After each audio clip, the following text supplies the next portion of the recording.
Hi, welcome back to my channel. My name is Kat, and today I'm doing a video I've never done before. So I definitely got the idea from Kayla at Books and Lala. It's one of the things she does where she reads books recommended by other booktubers, especially looking at their best of the year videos. So I did that as well. So I watched all of the best of the year videos for 2022 from all of the booktubers that I follow, and basically made a spreadsheet of all of the books that they recommended. And so this video is about the most popular books recommended by my favorite booktubers, if that makes sense. So books that came up multiple times across multiple videos, I kept track of. So we have 12 books that were mentioned either 2, 3, 4, or 5 times by my favorite booktubers. I honestly am so curious if any of you who watch me regularly could guess what the books would be, because actually the most popular book that was recommended completely surprised me. I am shocked. I had no idea. Yeah, let's fucking go. So let's start off with the 5 books that were recommended twice. We have They Were Here Before Us by Eric LaRocca. And the tagline is, "The only thing more brutal than nature is love." So I am fascinated by Eric LaRocca, but I've never given their works beyond a 4 before. Eric LaRocca is definitely on my TBR, and I am hoping to get to that whenever my library gets it. Next, we have The Book of the Most Precious Substance by Sarah Gran. So Sarah Gran has been on my to-read list for a while because of Come Closer, but this one I'm surprised to see here because it's like a sexy orgasm book. So it says, "A mysterious book that promises unlimited power and unrivaled sexual pleasure, a down-on-her-luck book dealer hoping for the sale of a lifetime, and a twist so shocking no one will come out unscathed." So yeah, I'm quite surprised to see this one on here, but I do plan to read it. Next, we have Ghost Eaters by Clay McLeod Chapman. It says, "Erin hasn't been able to set a single boundary with her charismatic but reckless ex-boyfriend. When he asks her to bail him out of rehab, she knows she needs to cut him off. But days after he gets out, he turns up dead of an overdose, and her world falls apart. Then a friend tells her about Ghost, a new drug that allows users to see the dead. Want to get haunted?"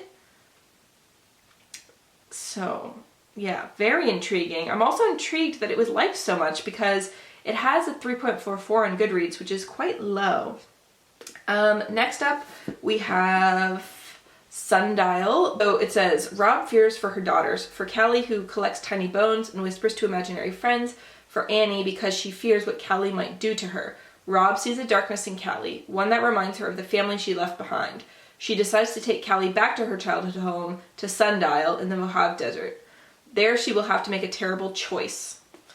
So my library had this, and I'm hoping to read it soon. And then next is, I think, her most famous one. So The Last House on Needless Street, which, to be fair, I wasn't that interested in this one. But then this was recommended here, and it was like the final push to read it, if that makes sense. So it says, "This is the story of a murderer, a stolen child, revenge. This is the story of Ted, who lives with his daughter Lauren and his cat Olivia in an ordinary house at the end of an ordinary street. All these things are true, and yet some of them are lies." So I've heard really good things about this book, and this is the final push that I needed. Okay, so those were the ones that were recommended twice. Now let's talk about the ones that were recommended 3 times.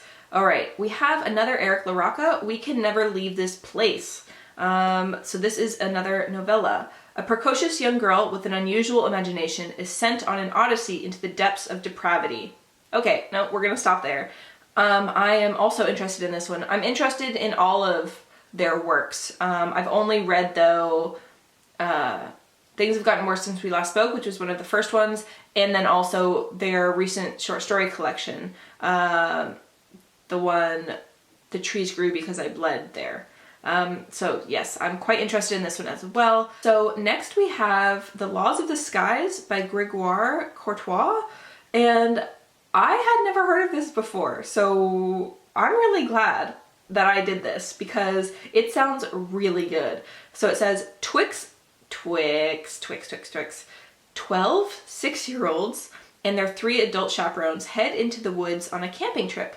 None of them make it out alive. So when I heard people review this, they're like, okay, yeah, it goes there. The children do die. There is gore. So I think because they're 6, it won't hurt me as bad. I don't like to read stuff with kids under 3 because I have a daughter who's very young. So I think that this will be really good, and I think I should read it sooner rather than later to keep my daughter from getting too close to 6, because otherwise I don't know if I'll be able to do it. But if you've read this, please let me know what you thought. Obviously, if you've read any of these, let me know what you thought. All right, and then the last one that was recommended 3 times is Our Wives Under the Sea by Julia Armfield. I had already really wanted to read this because her short story collection, Salt Slow, is one of my favorite short story collections of all time. But this was the final push. So my library luckily had this, and I'm reading this right now. I'm doing a buddy read with Rachel from the Shades of Orange Booktube channel. So this is about a woman who is on a submarine as a scientist. Something goes horribly wrong, and her wife up on the land is worried about what's happened. Did she die down there? Will she ever know? When suddenly her wife is returned to her, but things are a little different. So I'm barely into this. I think I'm only about 30 pages in, but already it's creepy, it's unsettling, and I'm very glad that this was recommended on this video so that I could pick it up from the library and get into it. Okay, now let's get into the books that were recommended 4 times. So this is quite a lot of recommendations. First up we have We Spread by Ian Reid. This one I have seen all over BookTube last year. So this is about Penny, who is an artist. She is resigned to the rituals of old age, and when her partner passes away, she moves into a care residence. But as her memory starts to slip, she's not sure what's real, what's happening, what's going on. I'm very intrigued by Ian Reid because Foe I want to read, and I'm thinking of ending things I hated. So quite a mixed bag, but I think We Spread, especially how it's on the cover, is it fungus? Is it like, yeah, just, I'm really into like possession by plant matter stories. I'm reading one right now, which is creepy. I will be wrapping it up sometime in the future, obviously, because I'm way behind wrapping up, but I love possession by plants.